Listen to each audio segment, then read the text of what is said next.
അഴിമതി ആരോപണത്തിൽ CPM-ൽ ഭിന്നത. അഴിമതി ഉന്നയിക്കാൻ താനില്ലെന്ന് EP ജയരാജൻ.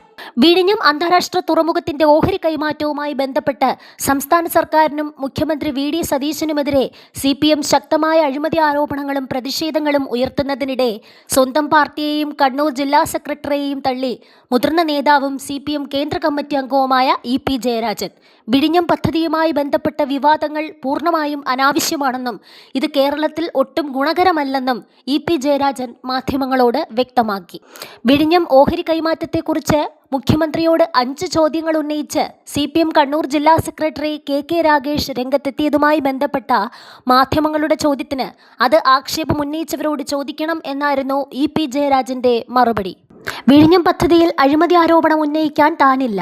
ആരെങ്കിലും അഴിമതി ആരോപണം ഉന്നയിച്ചിട്ടുണ്ടെങ്കിൽ അവരത് ഉന്നയിക്കട്ടെ. ആരാണോ ആക്ഷേപം ഉന്നയിച്ചത് അവരോട് തന്നെ ചോദിച്ച് കാര്യം വ്യക്തമാക്കുന്നതായിരിക്കും നല്ലത്. ഉയർന്നുവന്ന ആരോപണങ്ങൾ ബന്ധപ്പെട്ട വകുപ്പ് മന്ത്രിമാരോ വിജിലൻസ് തുടങ്ങിയ ഔദ്യോഗിക സംവിധാനങ്ങളോ അന്വേഷിക്കട്ടെ എന്നും അദ്ദേഹം പറഞ്ഞു.